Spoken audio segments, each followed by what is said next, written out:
On Wednesday, a federal judge in New York by the name of Edgardo Ramos ruled that Deutsche Bank and Capital One Bank can immediately start handing over Donald Trump and Ivanka Trump and Donald Trump Jr. and Eric Trump's financial records to Democrats on the House Financial Services Committee in response to the subpoenas that they issued to those banks. Judge Ramos did not buy into Donald Trump's lawyers' arguments, which happened earlier this week as well in a different court with different lawyers, but the same argument. And their argument has been that Congress cannot subpoena these financial records because they're only wanting to get them so that they can go fishing and find something to pop the president on. It's not related to any legislation that they are working on. And Judge Ramos, just like Judge Mehta earlier this week, said it may not be related to legislation, but they do have authority to carry out investigations of the executive branch. This falls under that category, so I don't see how I could stop it. And that's what happened. And I have said this many times, actually many times in just the last few days. Donald Trump has the worst lawyers in this country. They could have argued something more like, well, listen, we understand they have investigative authority, but they have no probable cause, right?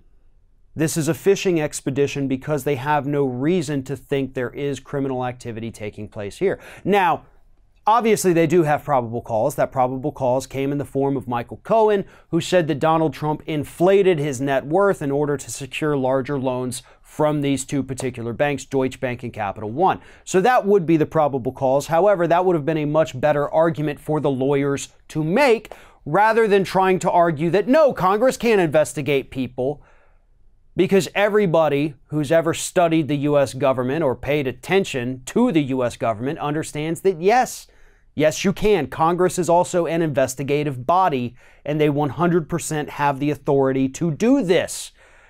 And Judge Ramos even said, like, listen, I get your one part of the argument that you argued that these subpoenas were overly broad. You know, they sought too much. But that's still within their power to do that. So I'm going to go ahead and tell these banks, start sending the documents. Now, the Trump team obviously is going to appeal this.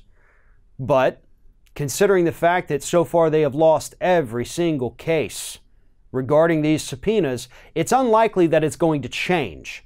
They've made their legal arguments, so the court knows it's on record what their actual argument actually is.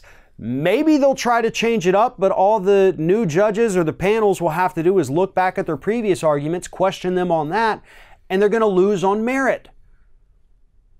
Trump hires the dumbest lawyers in this country. It would have been difficult, but a skilled lawyer could have won that case and prevented these documents from ever heading over to the House of Representatives. But unfortunately, Donald Trump doesn't know how to pick out good lawyers. And that's actually good for the country right now, because it is likely that there is criminal activity in those bank records. And now, because of the incompetence of his legal team, there's very little that the president can do to stop Congress from finding out what those crimes might be. Thanks for watching, everybody. And don't forget, if you like what you see here, like, comment, share, and subscribe to our channel. And now you can also become a member of Ring of Fire and get exclusive early access to certain Ring of Fire videos all throughout the week. Just click on the little join button right below the video.